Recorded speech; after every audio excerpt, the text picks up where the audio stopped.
Isang magandang mainit na hapon sa inyong lahat. Ngayon ay nakakalungkot kasi February 18 na. Hindi pa nga sumasapit ang Marso, may ramdam na yung mainit na panahon. Ngayon ay ituloy natin saglit ang ating pinag-uusapan. Sandali lang, may gagawin lang ako.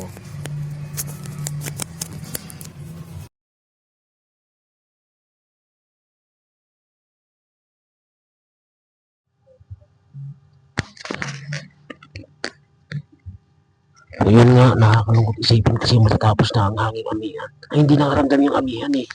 Ang totoo, February 18 ngayong araw na ito, pero ramdam na yung mainit na panahon. Hindi pa nga officially daw na nagsisimula yung pag-iral ng mainit na panahon, pero sa totoo lang ramdam na yung init na para bagang nawala na yung hanging amihan. Pero siguro naman eh, hindi pa.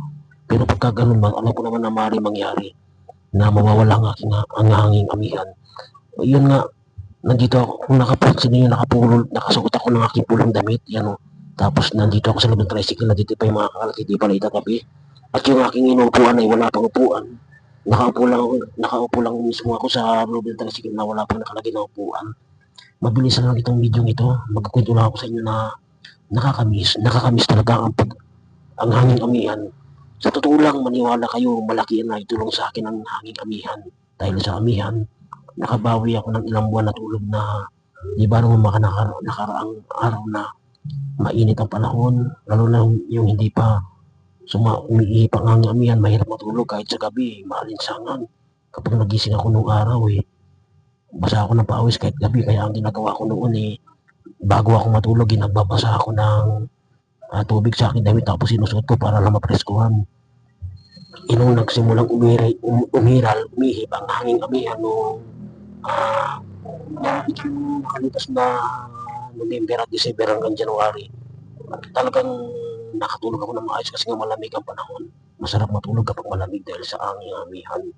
Ngayon na hindi naramdaman ang amihan na tila ba na wala na.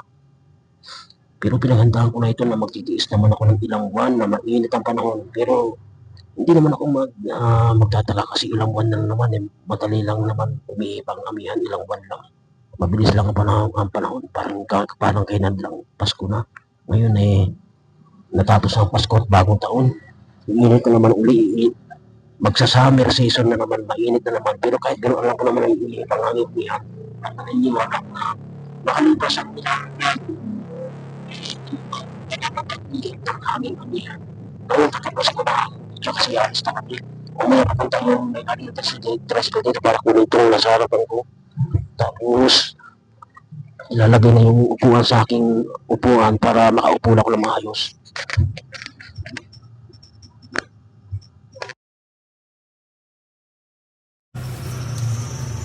Yan, naikwento ko sa inyo ang aking pagkamiss sa hanging amihan, pero ganoon talaga.